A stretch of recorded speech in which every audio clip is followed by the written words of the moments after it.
Peer system. আর যেটা হচ্ছে যে অনেকগুলো দল প্রপোর্শনাল রিপ্রেজেন্টেশন সিস্টেমের কথা বলেছে। এখন এই সংখ্যাগুলোর অত্যাচার বন্ধ করার উপায় এর বিভিন্ন রকম পথ খুঁজে বের করা যেতে পারে। এর মধ্যে একটা হতে পারে প্রপোর্শনাল রিপ্রেজেন্টেশন। একটা গল্প বলি। 100 জন ছাত্র একটা হোস্টেলে থাকে। প্রত্যেক দিন টিফিনে ছাত্রদেরকে হচ্ছে সিঙ্গারা খাওয়ানো হয়।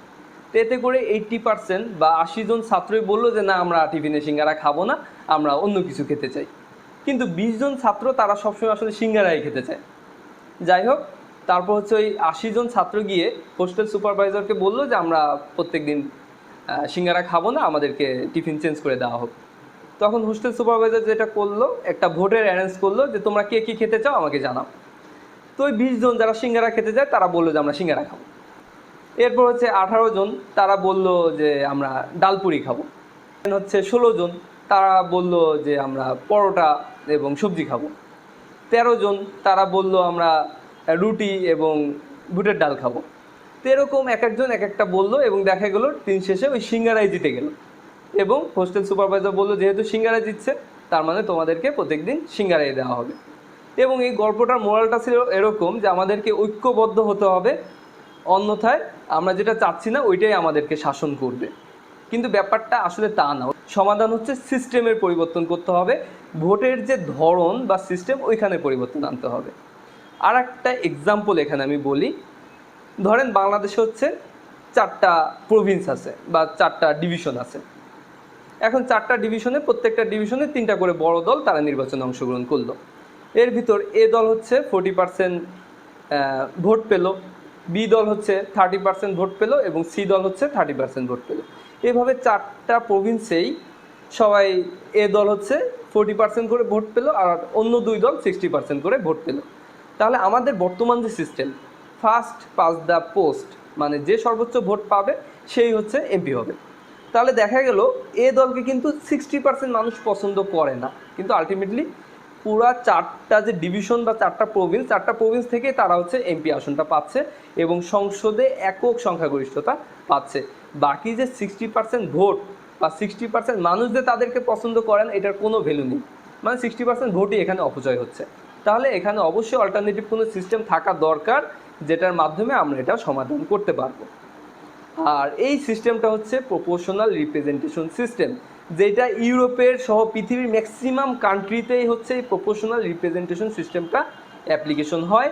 যদিও আমরা স্বাধীনতার 53 বছর পর্যন্ত এই সিস্টেমটা এখন পর্যন্ত ইমপ্লিমেন্ট করতে পারিনি, কিন্তু এখন হয়তো সময় আসছে যে আমাদের সিস্টেমটা পরিবর্তন করার একটা সুযোগ নেওয়া যেতে পারে। তাহলে আমাদের জানা দরকার যে প্রপোর্শনাল রিপ্রেজেন্টেশন সিস্টেমটা আসলে কি। খুবই সিম্পল। যেমন প্রথম যে এক্সাম্পলটা আমরা দেখলাম যে এই দল পাইছিল হচ্ছে 40% ভোট, তাহলে তারা সংসদে 40% আসন পাবে। বি দল পাইছে হচ্ছে 30%, তাহলে তারা সংসদে 30% আসনই পাবে। সি দল ভোট পাইছে 30%, তাহলে তারা সংসদে 30% আসন পাচ্ছে।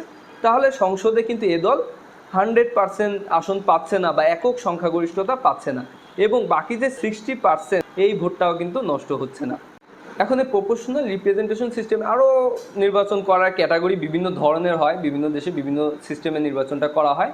এইটা নিয়ে আমি আর একটা ভিডিও দেওয়ার চেষ্টা করব ইনশাল্লাহ। এখন আসেন প্রপোর্শনাল রিপ্রেজেন্টেশন সিস্টেমের অ্যাডভান্টেজগুলো কী এবং ডিসঅ্যাডভান্টেজগুলো কী। তাহলে অ্যাডভান্টেজগুলো অলরেডি আমরা কিছু পেয়েছি, যেমন এখানে কোনো ভোট কিন্তু নষ্ট হচ্ছে না। যেমন 60% যে vote first pass the post সিস্টেমে নষ্ট হয়, এই 60% ভোটও কিন্তু আমার প্রপোর্শনাল রিপ্রেজেন্টেশন সিস্টেমে নষ্ট হচ্ছে না। তারপর এখানে কেউ একক সংখ্যাগরিষ্ঠতা পাচ্ছে না, যার কারণে এখানে ফ্যাসিজম তৈরি হওয়ার চান্স কম। আবার যেহেতু অনেক ভোট পাওয়ার পরও এই পার্টি কিন্তু তার একক সংখ্যাগরিষ্ঠতা পাচ্ছে না এবং সংসদে এককভাবে তারা সরকার গঠন করতে পারতেছে না, তাদেরকে হয় বি পার্টি নয় সি পার্টির সাথে কোরিলেশন করে তারপর সংসদে যেতে হচ্ছে।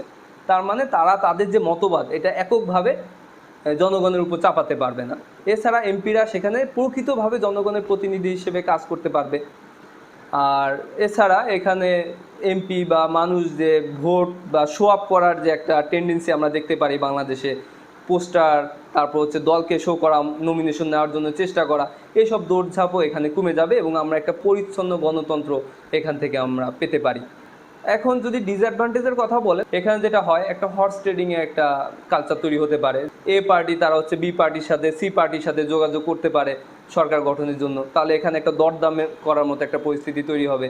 তারপর যেটা হতে পারে যে এখানে সরকারটা স্টেবিলিটি কম হয়, যে কোনো সময় সরকার ভেঙে যেতে পারে, বা এমপিদের ভোটে অনেক সময় প্রধানমন্ত্রী যে হলো সে হচ্ছে প্রধানমন্ত্রী পদ থেকে সরে যাওয়া লাগতে পারে। তবে এটার একটা অ্যাডভান্টেজও আছে, প্রধানমন্ত্রী একক পাওয়ার পাচ্ছে না, এমপিদের পাওয়ার থাকতেছে, এবং এমপিরা চেষ্টা করলে বা তাদের জনগণের প্রতিনিধি হিসেবে তাদের যদি মনে হয় যে প্রধানমন্ত্রী এখানে যোগ্য না, তারা কিন্তু প্রধানমন্ত্রীকেও সরিয়ে দেওয়ার চেষ্টা করতে পারে বা সরিয়ে দিতেও পারে, যার কারণে এখানে স্বৈরতন্ত্র তৈরি হবে না।